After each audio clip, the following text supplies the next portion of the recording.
It's my pleasure to be joined by Jane Sauter, who is running for the House of Representatives in District 1, Seat A. So, without any ado, Jane, can you tell us about yourself and what brought you to this position where you're standing for public office? Sure. I don't know how far back you want me to go. I met my husband in Bible college. We lived in Minnesota for 6 years, had our first three children there. Hated the weather, so we headed west and prayed to God that He would show us if we were supposed to live out here. And that was in 1993. So we headed west and ended up in Libby, Montana, and we were there for 6 years. Then we moved just a short ways from there to Troy, Montana, and lived there for 7 years. Had the rest of our kids. We have 9 children total. Well, So we ended up deciding that Steve had gotten a job with the Christian Broadcasting Network, and being a homeschool mom for 15 years, I kind of needed a break. So we decided to put the kids into a Christian school, and we moved to Moscow, Idaho, and into Latah County there, and lived there for another 6 years. And so they were in private education there, private Christian, and we had a really good experience there. And then our kids started to get married, have kids, and so we kind of migrated north to Coquilala, because one of our son-in-laws got a job in Coeur d'Alene, and so this was the perimeter of where they wanted to live. And so we figured if we wanted to live by kids and grandkids, we had to kind of move with them, and so we ended up in Coquilala. So I've been politically active in every state that I have lived. I've been a delegate to conventions, a chief election judge, poll worker. I started getting involved when my first child was a baby, and she's 35. So that's kind of where I started getting involved. And then we were involved in Montana in politics and a lot in the pro-life movement. We have been to March on Washington. We've been to George Tiller's clinic in Wichita. We were very active when our kids were smaller, in parades, things like that, with the pro-life message. And then I've also been a precinct committee person here in Bonner County. I was Kelso precinct committee person, but then when they did the redistricting, they dissolved my precinct and moved all the people into the surrounding precincts. So I've known some legislators over the years here in Bonner County. One in particular encouraged me to just go for it. And so I just think that it's time for even just ordinary people to step forward and represent ordinary people. So that is my goal, is just to be one of them and to just step forward and represent them. cool. That's quite a story. One of the first things I noticed when I was looking at your website was you do have quite a large family, which is very cool. That's It's actually not everybody. We have 2 daughters that live out of state, so that's the thing about 10 people. my wife and I have 5 children. The youngest will be a year old in about 2 months. And Nice. in some places, people still look at us like, oh, you have a big family. But then we go hang out with others, and oh, we're the small family of the group. Yeah. So, well, you mentioned abortion. We may as well start there. What do you think of our current laws? With obviously with the Dobbs decision, the issue was returned to the states, and we have, um, you know, mostly banned abortion in Idaho. Uh, what do you think about it now? Would you change anything? Would you make it more restrictive? And what do you think about the efforts that they're going to be doing to put legalizing abortion on the ballot as an initiative, which they just talked about this last week? Well, there is, obviously pushback when we talk about the exceptions for rape and incest. I did talk with a very nice gentleman the other night after a forum, and he asked me pointedly what I thought of that. And because I had already answered the question during the forum and said I didn't want any exceptions, except in the life of the mother, but in a very limited way, because Mhm. they can always use that as kind of the easy way out. And so he disagreed with me very kindly, though, because he said he had a reason for why he didn't agree with that part, but he said he was still going to vote for me. So I know that he was a really reasonable person. He just didn't agree with me on that point. I am very happy that the law is as it is now in Idaho. And obviously, from the records of how many abortions have been done here and even in North Idaho, when we know that it's zero, we know that there isn't really a big issue here. It's just being politicized. And I see no reason why an OBGYN would not want to live in this area. And I don't see that abortion would even be an issue really for a good doctor to come up here or several doctors to come to the north here. It just doesn't, it's just not even relevant really. If they're just a good OBGYN that wants a good job in a beautiful place. So that's pretty much where I'm at. I don't want any exceptions. I'm happy for how the law is standing, and I do believe that murdering a baby is a criminal act. That's reasonable, but the down here in the Treasure Valley, we see it all the time, especially with so many Democrats around here. Their narrative is that this is extreme. This is driving doctors out of Idaho. Well, if it, like you said, if a doctor requires, abortion to be legal to practice here, then, well, maybe we can find someone who values life rather than someone who can, so callously, get rid of it. Right, right.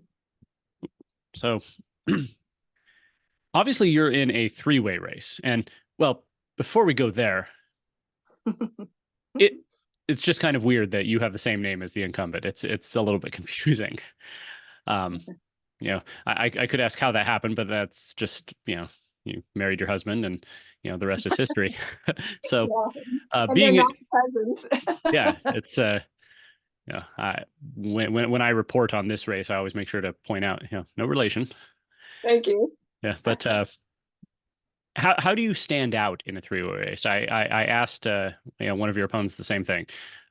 You not only have to convince voters that you would be a better choice than the incumbent, but also then better choice than the other challenger. So how do you do that? How do you what kind of message do you have? Well, first of all, I wanted to run against Mark since September. That was my aim. There were some things that went on locally that it kind of got, it's hard to explain. I'll just say that it's hard to explain. There were several people that stepped up to want to run for A and B. And originally I was running for the B seat. And then there was sort of a preliminary questioning runoff kind of a thing where there was a man that was very capable and qualified who then had to, he was clearly the one that would have done a really good job, but then he had to step back because his wife was ill. And so so then January came around. So here we are. We went from September all the way to January, and it was January 15th. And I was asked if I wanted to get back into the race. And so one of the other men that was in it back in the fall decided that if I was going to run, he wasn't. And we agreed on that. And we were really, had really good communication. And so he decided if I was going to say yes, then he was not. And so, but then toward the filing time, I really wanted to press in and run against Mark. And I felt like it would be easy to draw the differences between he and I, because I felt like he was not voting as a conservative and I would. And so I didn't see any problem with the name. I thought we could actually work with that and use it to my advantage. As far as like, here's this Sauter, pick the one on the right, And so in just the last day of filing, then the third candidate jumped in to that race. And so that added a whole nother level of pressure, because now having been the candidate that had said yes back in January, now fast forward to March, I was still moving forward. I wasn't moving forward fast. I didn't have all of the fall and over Christmas because I didn't know I was running until January 15th. And so I wasn't raising funds. And so, of course, my fund level looked really small. And so I feel like there's a difference. So I said the difference between Mark Sauter and I is that I feel like I am going to represent the liberty-loving conservatives. And with the other challenger, I feel like we deal with people in a completely different way. I've had experience with him in the Central Committee. I understand how he operates, and I don't use aggression. I use just being assertive and giving facts. I'm really black and white. I don't wax on an answer. I give an answer. And I just feel like he and I are at opposite poles when it comes to how we deal with people, with groups, in meetings, in the public. So that's the difference I see. Well, it'll be interesting to see how the voters respond. Um, not to point the blame at either you or your opponent, but I often see these races where the incumbent is very much out of step with their district. And what that does is it invites challengers, because you get a lot of people who can say, well, we need someone better. I can do better. And then you get Right. 2, 3, 4, sometimes 5 people who, jump in the race. And so hopefully it turns out well. What are some of the votes that your opponent has made that you most strongly disagree with?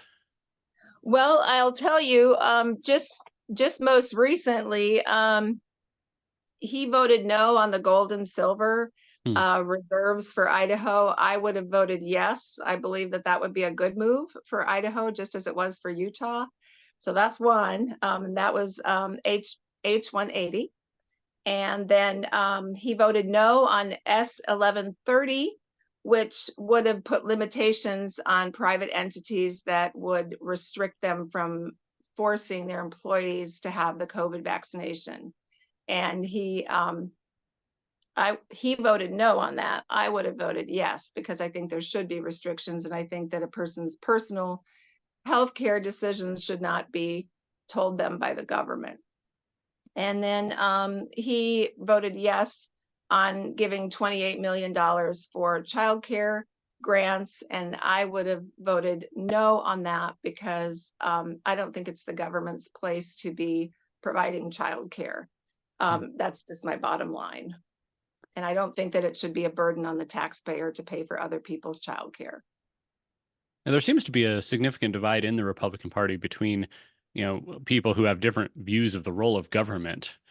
There's a lot who still believe that the role of government is just to protect your rights. That's where I stand personally. But then others come in and say, well, if the government can do something that benefits people, maybe it should. And I feel like that's exactly what, all the great conservatives of the past, from Ronald Reagan backward, would warn us about. But that's where we are now. The government is involved in everything from emergency medical responses to obviously public schools, which is a constitutional mandate, to, things like childcare and the launch grant, giving money to students to go get training. Yeah, that's another issue that really it was a very big expense for the state on the backs of the taxpayer that just didn't need to happen. So that actually touches on something. I've been talking with some of the other folks I've been having conversations with, trying to dig down into this. You look at, you go to the primary polls on Gem State Chronicle. I've got the candidates side by side in each race, and with maybe 1 or 2 exceptions, there's a clear line between those who are endorsed by the public sector unions, IACI, the Association of Commerce and Industry, and then others who are endorsed by the liberty freedom organizations. And it seems to me that it used to be that conservatives were on the same page as big business. We unite against business, against the government, and that's kind of the Reagan era idea. But now it seems like big business has gone one way and conservatives have gone the other. And I'm just wondering, do you have any idea why that divide happened and what we can do about it? Because now you get IACI coming out and saying, if you support business, if you support even small businesses, you must vote for our people, who are clearly the people who are not necessarily voting for limited government. Well, I think the bottom line is money. I think it's money and greed. And I think that if we don't start dialing back this incredible out of control spending, the taxpayers understand that. I mean, their checks only go so far. When they work hard. They're trying to pay their bills, put food on the table. And there's just so much, not just out of control spending, but wasteful spending and increases in spending and growing the government. And I think that a conservative would want the opposite of that. A conservative would want to shrink the government and have less regulations, less fees, and things that affect the family. So I think that's where it's at. It's just all about money, and business and money and growing the government goes hand in hand. And then you have your taxpayer, who's actually the one who's footing a lot of that bill. And Yeah. it's just, it's become just insane.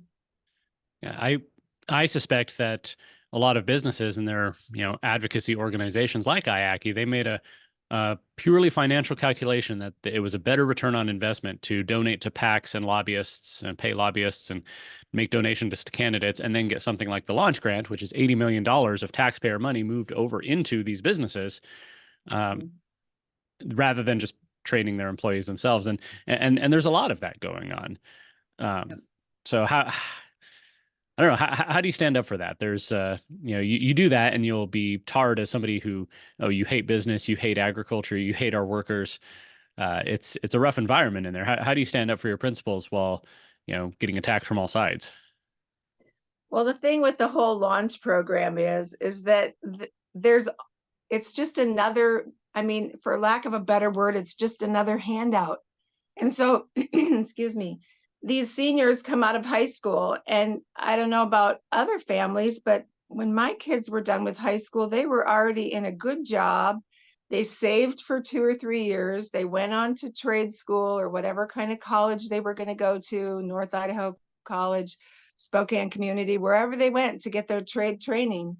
They did that on their own, and that made them stronger. It made them more independent. They weren't looking for a handout. They were not trained to look for a handout. And I think that that's how you build your county and your state, is you make these kids responsible. If all they're doing is looking for the next grant or handout or scholarship, and I'm not against scholarships. I think if a child works for a scholarship, that's great. They enter a contest, whatever they do to get that scholarship, that is wonderful. I'm just saying that it shouldn't be on the backs of the taxpayer. People shouldn't be paying for other kids to get trained at a big company. That company should be paying for its own training. If it wants workers, provide the training. Don't expect the state to hand over millions of dollars to train your employees. That doesn't even make sense to the average person who really just looks at that issue. Yeah, unfortunately, that's the story of our time, is just increasing dependence on government. The Biden administration had their new summer EBT program that was going to give out EBT cards to, families with school children. And thankfully, the Senate defeated that and stripped it out. But that, it's just another program that it increases government dependency, and it increases the, like you're saying, it makes people expect to be dependent. You know, that's just the way things are now. And I don't think that's a good attitude to breed in our young people. No, absolutely not. It's just getting them more dependent, which is just another step towards socialism, another step towards communism. Speaking of the business community, one of the biggest debates in the legislature this year was over illegal immigration. There were two different memorials passing through the legislature. One of them was harsh. It said Biden is responsible for this. Let's impeach him and, close the border. And the other one was less harsh. It says we need bipartisan, immigration reform. And even though it didn't explicitly call for amnesty, it also didn't say anything about the fact that there are at least 35,000 illegal workers employed right now, which to me, that was implicitly calling for amnesty, because if you don't do something about that, then, obviously you want them to keep working.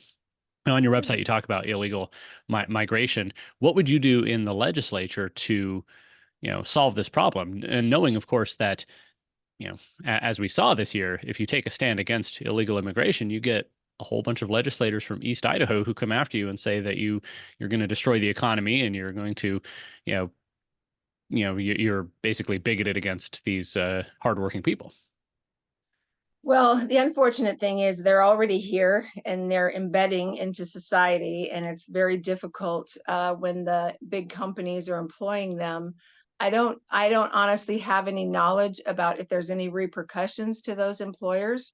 I know that's not a popular stand to take, but what we have here is we have law-abiding American citizens who are law abiding. And then we have the illegal migrants who are coming in here illegally, and there's no real repercussion. Again, there's handouts, there's health care, and the whole thing of giving them EBT cards.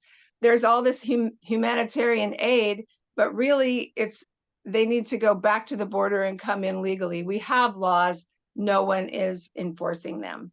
So this invasion is that, it's an invasion. And so I would take the harsher stand. I would say no to welfare, no to healthcare, emergency healthcare in a limited way, but they need to head on back to where they came from and come in legally. And I don't see any other answer to that, but just to deport and just to have them come in the legal way. We already have a system by which they can come in legally, but it wouldn't be like they're flooding us now, and they are flooding us now. And it will be hard to get rid of them, but if there were laws in place where we were legally allowed to send them back home, that's what needs to happen. There was a bill this year that would have, gotten rid of, taxpayer supported healthcare for illegal aliens, excluding emergency services, but it didn't even get out of committee.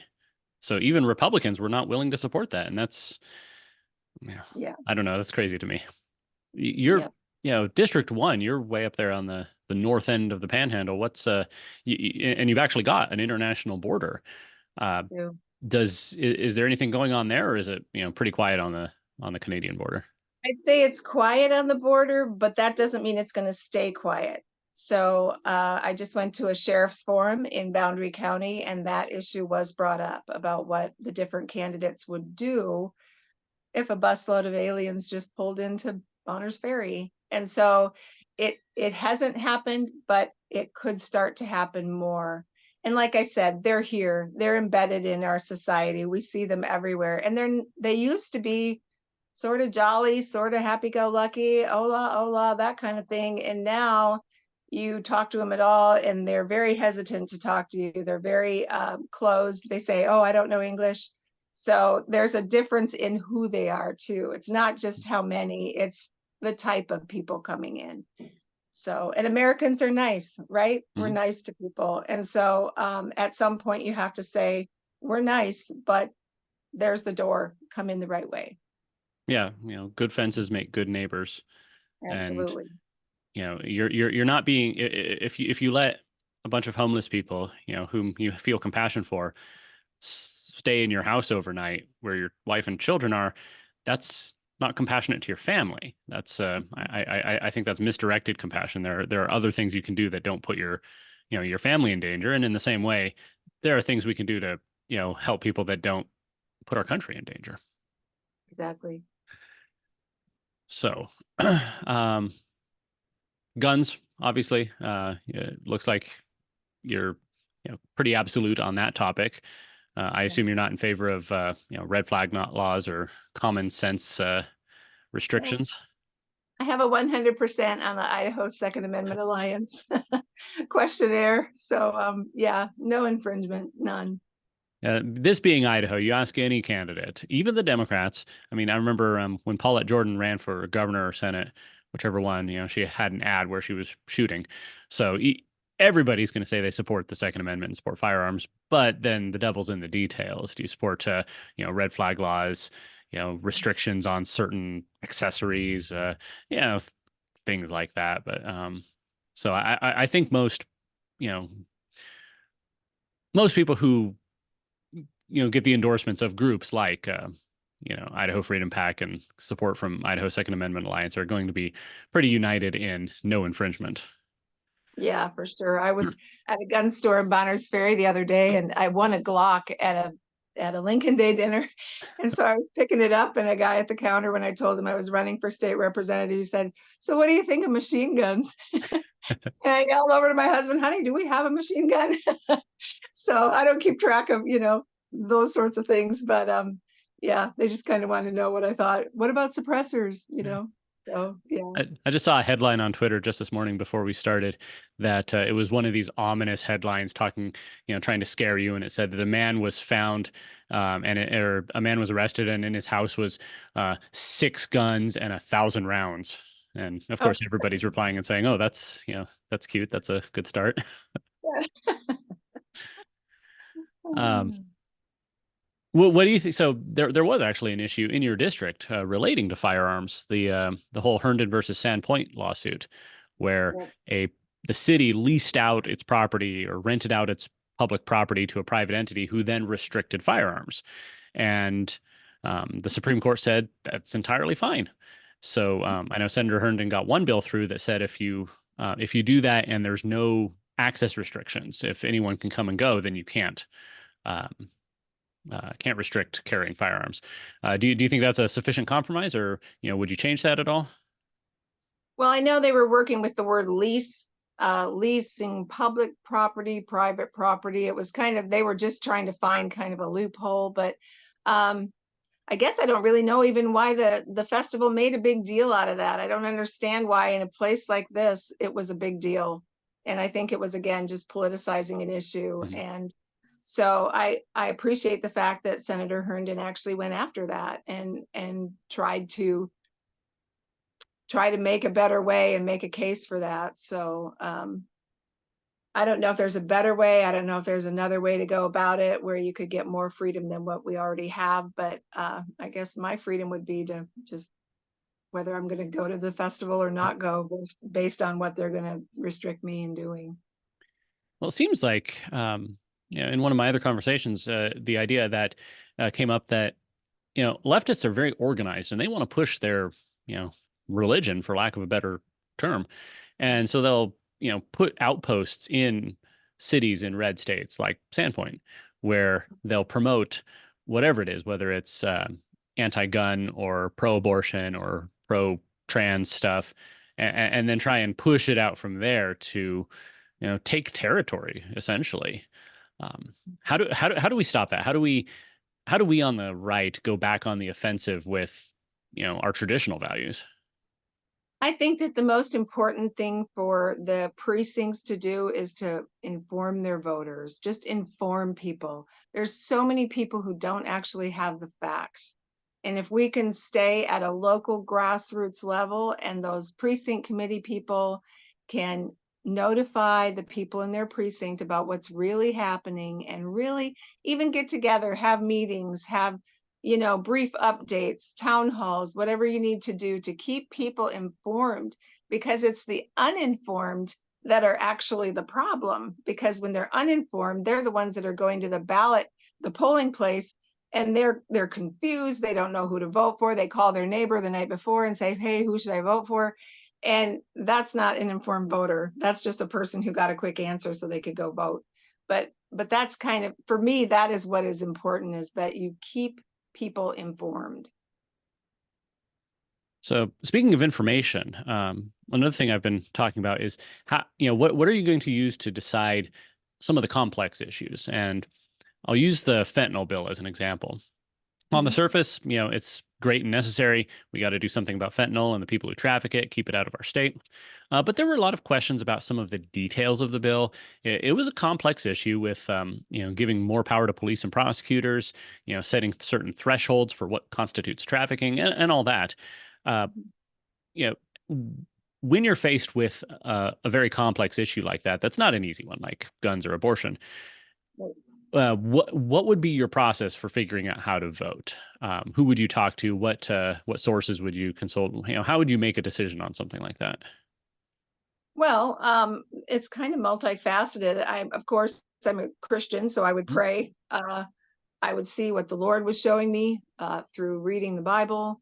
I would study. Of course, I would know what's in our platform, our constitutions, but I would also join with the Idaho Freedom Caucus. And I think that there's wise counsel there to be had. And when you can talk with a group of people that are liberty loving, that they know what they believe and why they believe it. I think that when you just are cooperating with a group like that, I think that you can make a lot of headway in your decision making. And that doesn't mean groupthink. That doesn't mean I'm not going to listen to my constituents. And in the case of fentanyl, for instance, that's not just a state problem. That is all really on the federal government, because they're letting that in the South. So that's a huge issue. It's bigger than a lot of our issues. But yeah, I would cooperate with the Idaho Freedom Caucus, and I think that would be a really good group to just gather information from, ideas, and to make a stand as a unified body. So one thing I noticed being in the Capitol this year is that there's a lot of people with green name tags, lobbyists, and they come from everywhere. And there's more lobbyists there than legislators.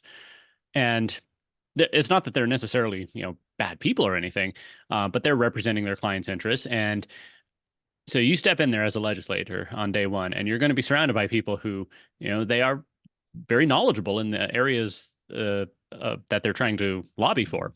And they're all going to be surrounding you, pushing different messages. How would you stay grounded with, your constituents back home, especially when your district's so physically far away? Well, I've been saying this to a couple of my groups that I've gotten together with. I've had teenagers, right? So I know how to push back. And I feel that you like you said, lobbyists are down there, they're pushing their ideas and all of that. I'm really glad they have name tags that separate them from, the regular people. But I'm not an easy sell. I'm not a pushover. I'm not impressed. I've had a really good life. Whining and dining doesn't impress me. I just don't want to be thought of as a person that could be easily swayed. I'm not easily swayed. I'm very black and white in what I believe, and I don't think listening to a lobbyist to me would just be, I would listen to what they had to say, but I'm not easily swayed. So I don't know what else to say other than that is where I stand. I'm just not, I think very black and white, and I'm not stubborn, but I'm very decisive in what I believe, and I don't think that they would be able to change my mind, especially if I knew that they were left leaning and that there were people who were Republicans that were leaning left. I would know that and sense that. So I mean,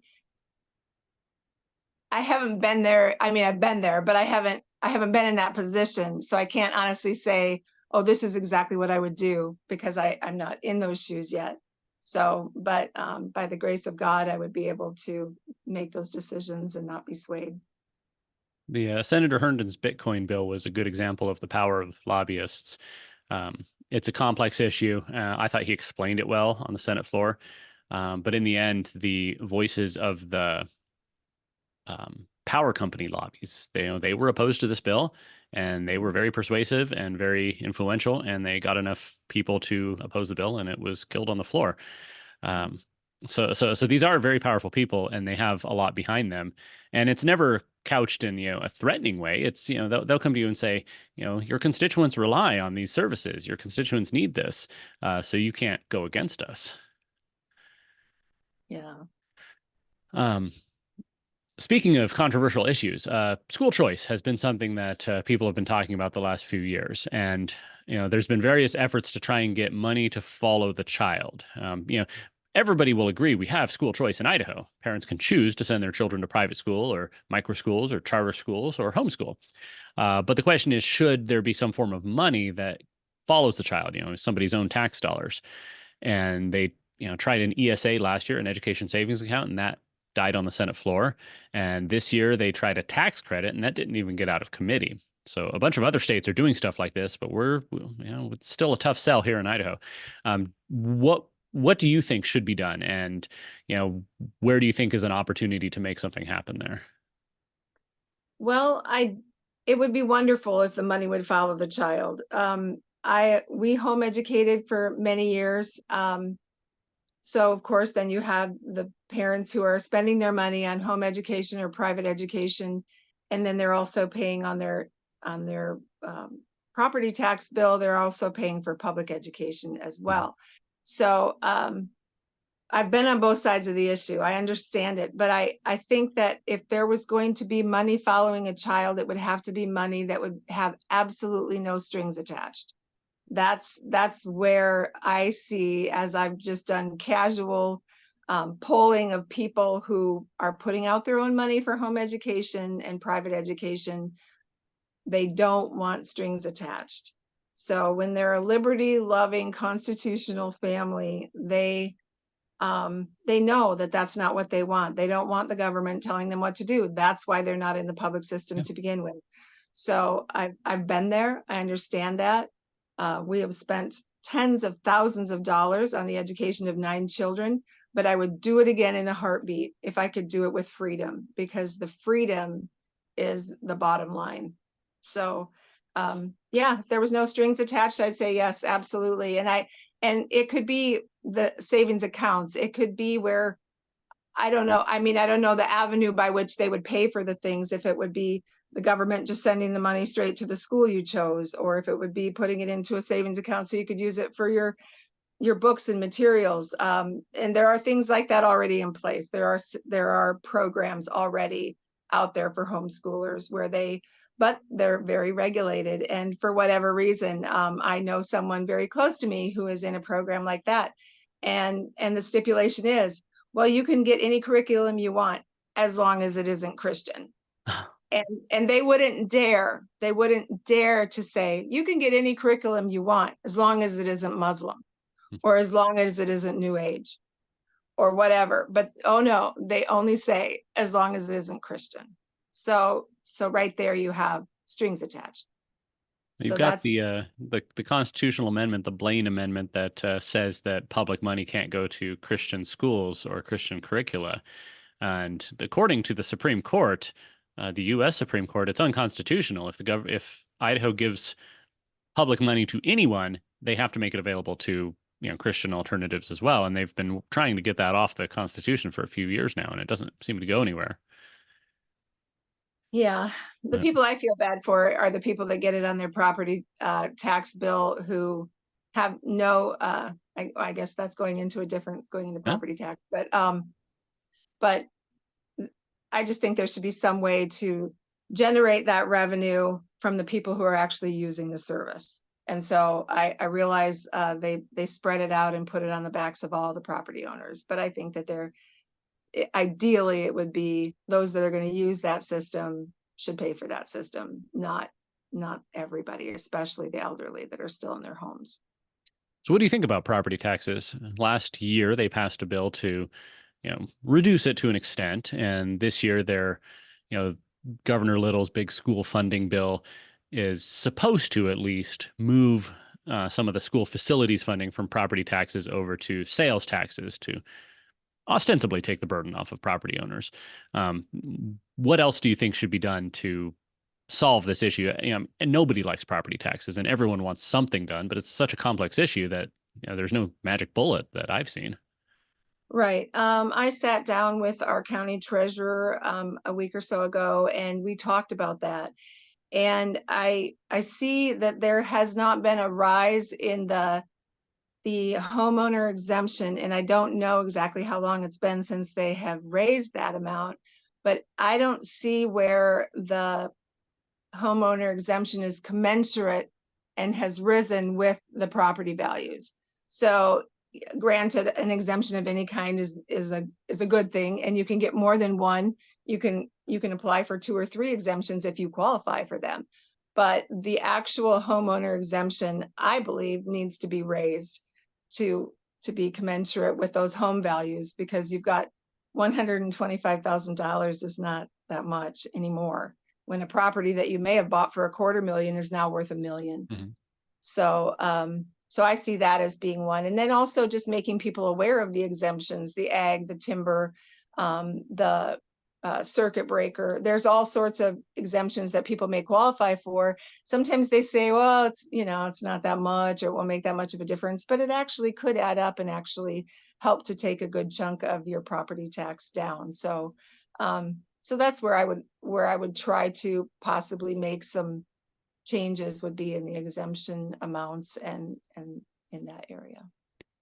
with the way property taxes work, all the different taxing districts, your county, your schools, your um, fire districts, library districts in some places, they set their budget and they tax based on how much they want to spend, essentially, within certain limits.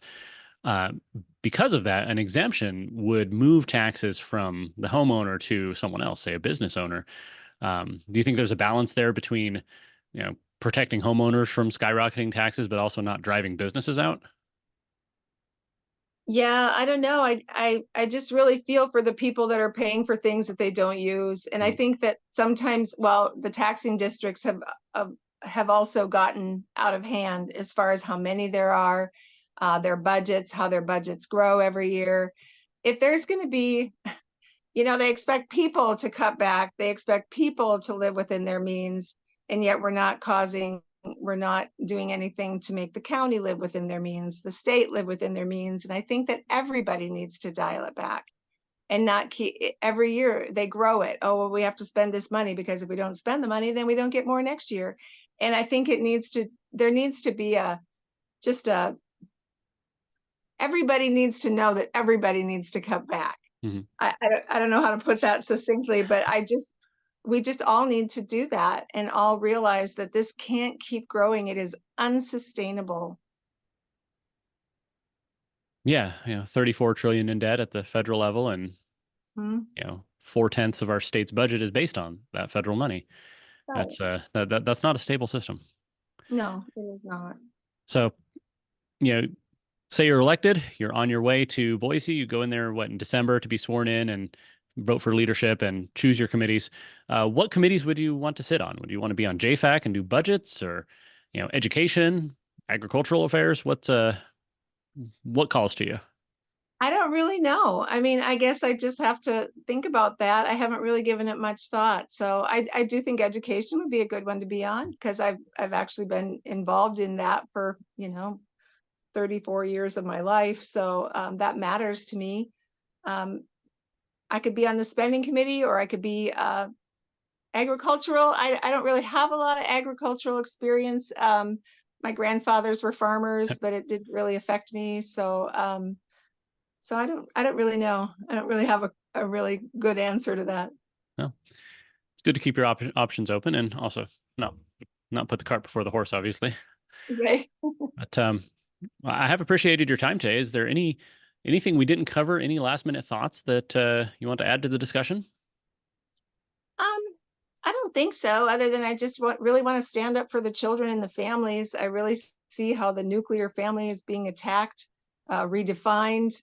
The woke agenda is just being shoved down everybody's throat, and it's just really a time to really stand and to stand for the children, stand for the families. Well, I appreciate your time. You can viewers can go to the primary polls at Gem State Chronicle and find Jane Sauter and click on the links to her official website, social media, everything else, and see endorsements. Jane Sauter running for House of Representatives, District 1, seat A. Thank you.